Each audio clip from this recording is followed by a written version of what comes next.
Hello, this is Ken Barron. I'm with the National Association of Black and White Men Together. Here, a foggy day. It's early in the morning, but I thought I'd go ahead and do my latest video cast, podcast, and the like. And my topic today is phones and whistles. And so, recent events in Minneapolis led to the protests and the community responses, much of which has been reported involve how residents have used phones and whistles as tools during confrontation with federal immigration enforcement. The right to assemble, which is protected by the First Amendment of the U.S. Constitution, quote, guarantees the right of people to peaceably gather, protest, and associate for lawful public or private purposes without government interference. It applies to public spaces and protects against actions that violate freedom of speech, though it is subject to reasonable, content neutral restrictions of time, place, and manner.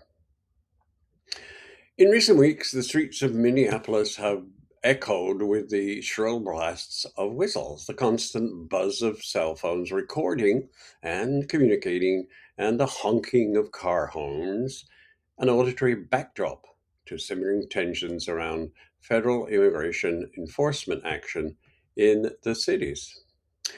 So, phones could be used as witness and as a network.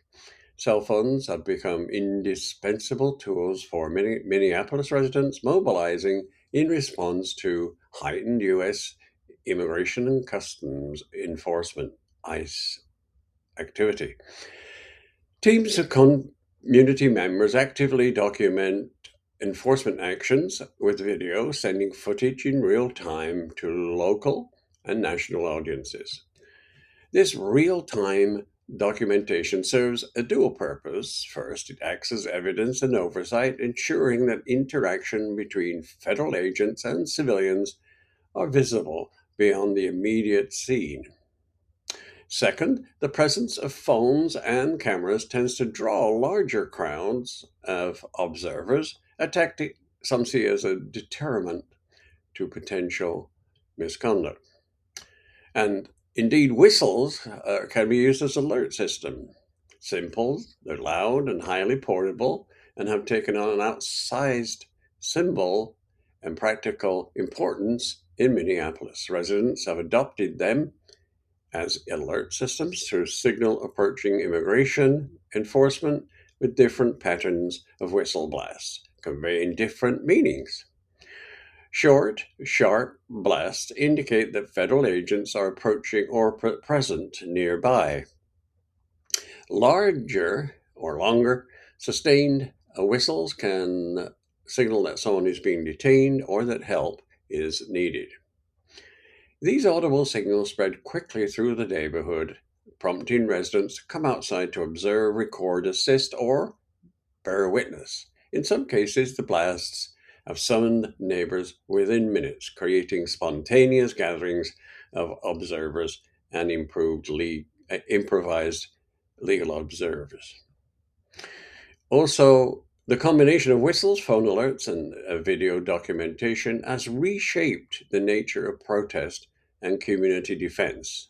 Rather than centralized demonstrations, the emphasis has been on decentralization, rapid responses, a way of signaling across phone networks that something is happening somewhere in the city.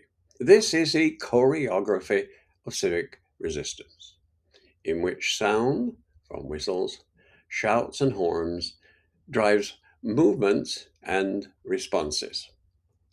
This new audio politics in Minneapolis today represents evolving forms of civic engagement, ways for people to support one another, bear witness, and then assert community presence in the face of federal enforcement actions that may view as intimidating or destabilizing to some people.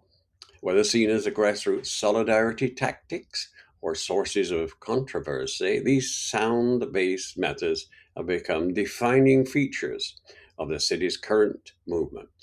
A reminder that in urban conflict, even the simplest signals can carry profound social meaning. Here at the NABWMT, we have a proud history of peaceful protest and fighting injustice. So take your whistles, take your cell phones, and safely, I encourage safe, peaceful protests. See what you can do about making this a better country, a better world. Thank you for listening. Of course, we're on nabwmt.org. You can listen to our podcast videos on there, on Facebook, on Instagram, on other platforms where you find assistance in determining what's happening in our country. Thank you very much, and we'll talk soon. Bye bye.